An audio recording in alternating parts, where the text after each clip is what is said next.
Hello everybody, and welcome back to another episode on 539. So today we are actually going to a place that's been requested by a few of you on more than one occasion, and it's called Lindenwood Cemetery. It's in Fort Wayne, Indiana, kind of close to the downtown area, not really in downtown though. And it has tons of mausoleums. I'm actually parked out in front of a massive mausoleum. I think it's actually a publicly available mausoleum. It looks just like an old church, and it looks like there's a crypt below. And I'm not really sure exactly what all is in here. I'm gonna try and do a walking tour first, just by myself, and then I might go ahead and head up to the office and see if maybe they have keys to anything, or you know what they would allow in terms of maybe a like private entry into some of these places. So I'm not sure how big the mausoleums really are here, so I don't think it's anything too elaborate, but like really amazing, really historic, mid 1800s.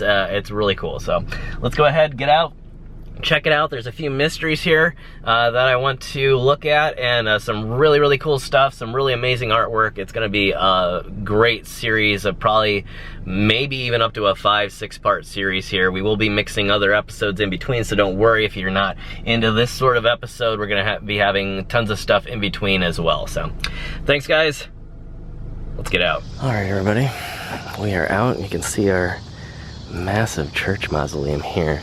Now again, I think this is public. I don't think that this is anything more than like a basement door here. You can see the historic lock and doorknob there kind of rusting, and a gigantic padlock here.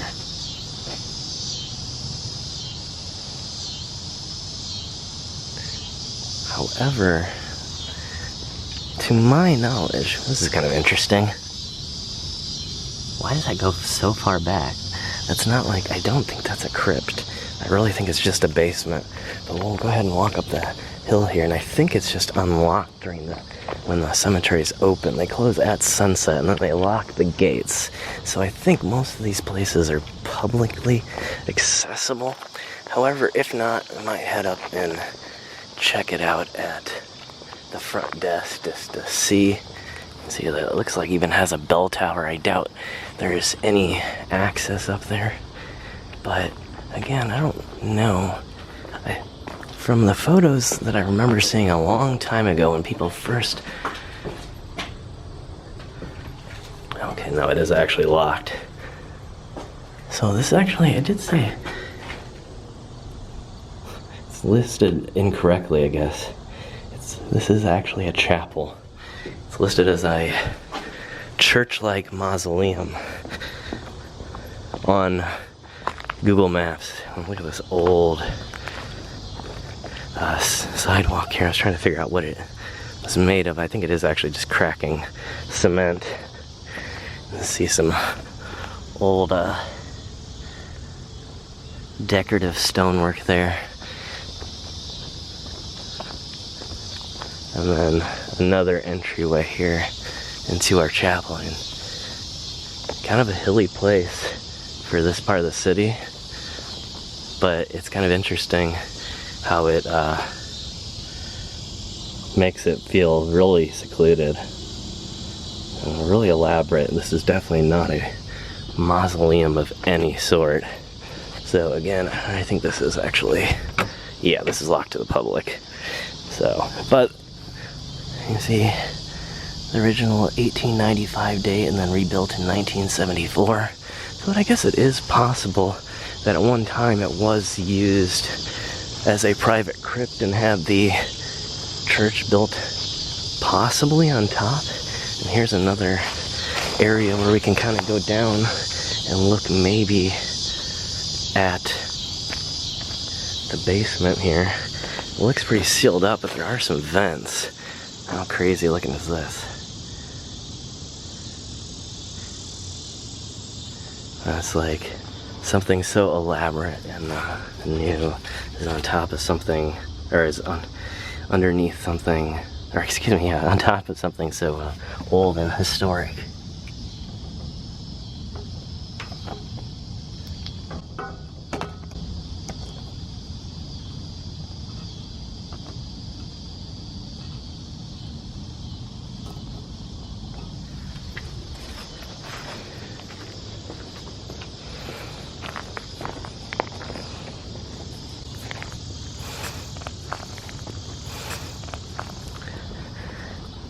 So kind of interesting. I really couldn't tell just by looking on the camera, because I couldn't really see anything by the angle as to what was in there, but you can kind of see that there was something in there.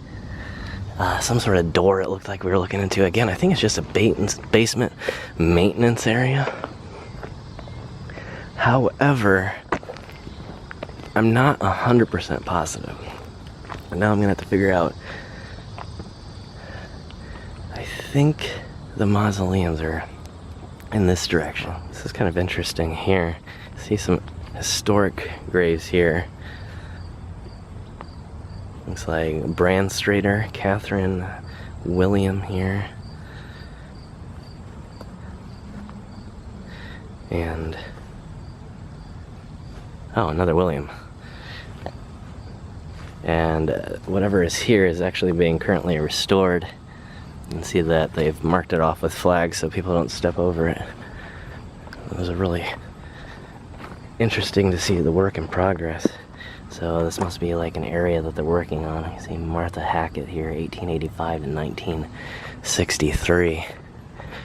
And this area would have been a city or a town for decades at that point. I believe it became a town in the 1820s and officially a city in the 1840s, I believe.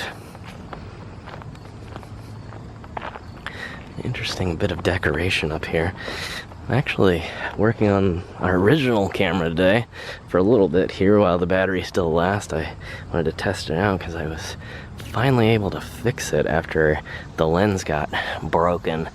Well, not broken, but it actually got jammed, and I was actually able to fix it myself. And so I was quite happy that it's working. And this almost looks like a little, it reminds me of these like Asian style lanterns where like you would put like a candle or something in there. I don't think that they would allow that anymore, but that's kind of what it looks like.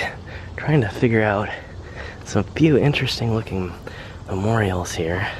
You see Hobrock, Carl L. 1884 to 1953, and Louis 1884 to 1940. And then it says William Humphrey and Henrietta Somerville Wright. I don't see any dates. Is that just me? Did I not read that right? Huh. Yeah, there's no dates, and I don't see any particular. Wow. I think this cemetery, or not cemetery, this section here has been rearranged. I don't know that these were originally this close.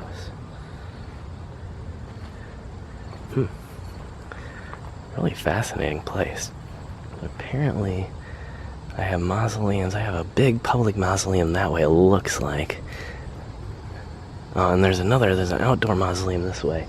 And then there are supposed to be a bunch of private mausoleums, but if you've ever gone through cemeteries on Google Maps and tried to let the GPS guide you, you realize with all these curvy roads like this, it actually is harder than it looks. And sometimes it feels like you're supposed to turn, and then you're not actually supposed to turn. And then by the time you realize it, you're going down the wrong road. It's just so disorienting.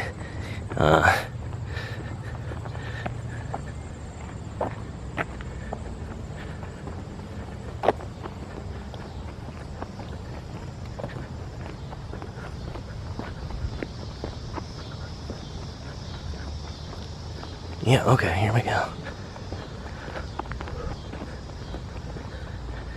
I just hate to we're gonna do an entire episode on, episodes on the non-mausoleum memorials here and the artwork. We're gonna do all kinds of episodes here, so if you feel like this time I'm not focusing on certain things, it's for a specific reason. I'm gonna have to break up a place like this into many parts that we're gonna explore over the course probably the next few months. And so for the first part, we're going to focus on the private mausoleums here and see, whoa, give you still see that one up there?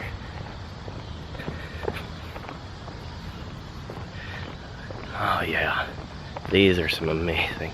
Okay, so I don't know. I guess let's start with the mausoleum of John H. Bass, which makes me wonder too. This cemetery is right off of Bass Road in Fort Wayne here, and so I wonder if there's a connection to this family and the namesake of the road. Now, obviously, it probably was a large family. I don't think Bass is an uncommon name. However, it does seem significant. And, oh my. This almost looks open. It's weirdly ajar. You can get kind of a look inside. I don't want to open it all the way without asking for permission, but it does feel like if you wanted to, you probably could.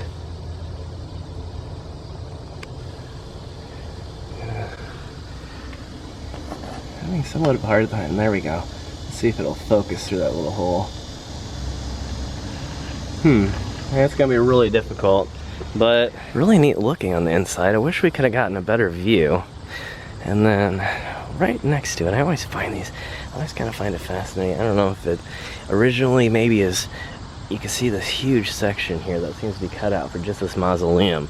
And then right next to it, some newer graves, which are beginning to be actually covered up. This one's from 1966, so it's not incredibly new. But I'm wondering if originally this entire property was bought as a plot for just the Bass family. And here's a better view of, wow, they did a great job of making even the protective window look incredibly clear. So it's actually physically protected from damage, like people throwing rocks or BB guns that we see a lot. And yeah, usually it's really opaque, nasty looking, dirty plexiglass, and whoever's done this one, it's either brand new, it's either made out of real, impact resistant glass maybe, or they are just doing an incredible job. But I'm wondering if these plots were actually sold by the family after the fact. You can see clearly that, or donated. You can see this is an infant son here, but yet on either side there is no one here. And this was from 1940, so assuming that they too have passed since, it would seem that they were maybe buried somewhere else and that this land was donated to them as a charity. Because again, you can see just how clear, there's no other real markers anywhere around here. It's all just leading up to this one big mausoleum here. I thought those might be cemetery workers over there. I doubt they're gonna have keys, but I was gonna ask if it would be okay for me to like politely open the door. If it opens, like I said, it looks ajar, so we'll see. But it does look like maybe something here has been dug up at one point, maybe a large tree. You can see just how many of them there are around here. Okay, let's head across here to the Griffin. I do see a few people out actually working. They seem to be looking at me. Maybe I'll just, I don't know if there's any mausoleums that way though. Otherwise I would just head that way and maybe ask them. And I find too that sometimes, especially with cemetery workers, if it seems at all suspicious what you're doing, the best thing to do is just approach them first. Oh wow, got some interesting plants here. It's like some little fern, almost like a, I can't remember what that is. And then we have a Tradescantia here, Zabrina. Not very common. I actually have a gigantic one of these in my home. And really cool, but I've never known them to be used for cemetery decoration before. And I think I'm losing this camera. the battery at least. So we can't really get a good date. This is 1925 and 1935, and the last name, obviously, of Griffin here. I do find it interesting, something I've never noticed on any other mausoleum that I know of. This isn't really a mausoleum. It's kind of just an above ground crypt, but it's made to look like a mausoleum in the sense that they have this area here cut out like it were 4 windows, but yet you can't actually, there is no interior to this other than the vaults themselves, as you can clearly see. So it's kind of an interesting design choice that, surrounded by these regular mausoleums, potentially, some of them at least, they decided to make theirs look like one despite not really wanting it to be. So oddly, to jump back, not to be paranoid again, but the one worker actually never got out and did anything. They actually just are literally just standing there. So I don't know, maybe they are kind of observing me. So here we have the mausoleum of the Rump family, Herbert in 1902, Erwin 1922, Emma 1962, Fred 1965, Audrey 1983, and Gustav 1983. Again, I think this one is a mausoleum.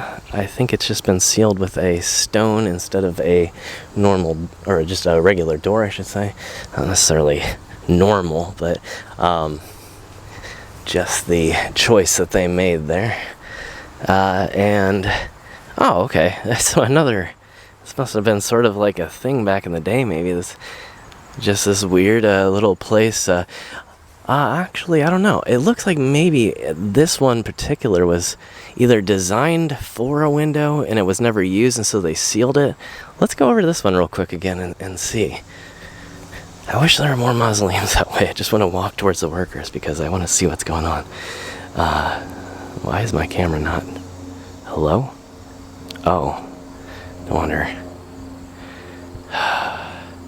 Sometimes using the new camera is actually harder. It doesn't get nearly the same level of light as the other lens, on my other camera, I mean. And it really has way worse stabilization on it, as I'm sure that some of you can tell.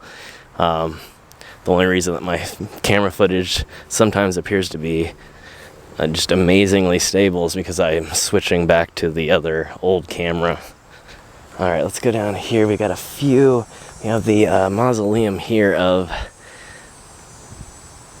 Rosalie Tresselt Maxwell. And again, you can see a few possibly plots that were maybe sold after the fact. You can see Miller Jean Seidel of 1925, and then another one here, Miller, oh, Miller must be the last name, I'm guessing, Mickey Marlin Miller, 2006, and Jean Seidel Miller, 1925. And then let's go all the way down, though. That's kind of interesting. Again, I think some of these things have been restored over the years. That guy's just still standing there, right in the same place. And I think that sometimes they just kind of make it as accurate as possible. You can see, again, there's been some work done here. They're propping a few things up. See Frankie Meyer, son of William Meyer, and Emilia Meyer, 1876 to 1928. So many here.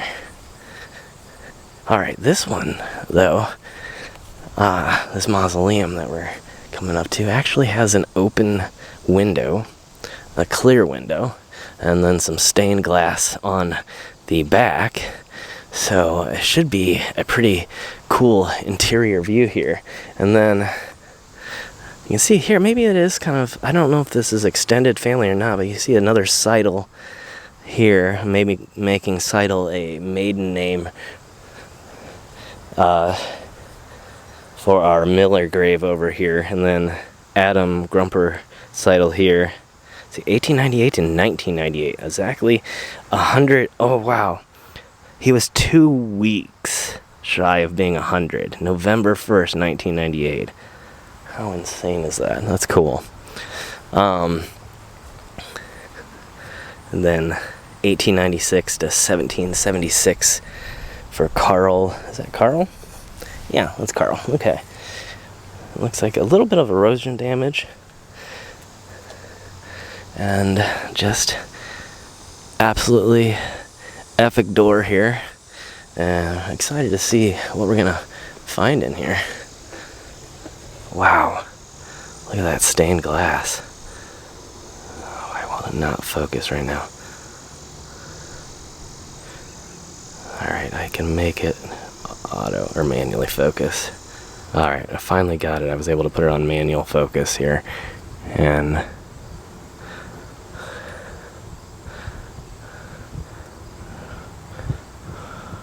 gonna try and get a decent view. I might have to put up the names and dates afterward. Let's see. Some Maxwell 1927. I'm having a hard time with the name. I'll try and put it up on the screen. And then we have Fred Trezett 1913. And definitely a sign of some old flowers and urns on the wall. An amazing depiction of Jesus there as a shepherd. And let's go ahead, walk down here. And then we'll cross over into the grass here and kind of get a side view, see what this thing looks like. And really elaborate on this one. You see the decorative flowers here on the side, and then a really neat looking looks like a mock window kind of.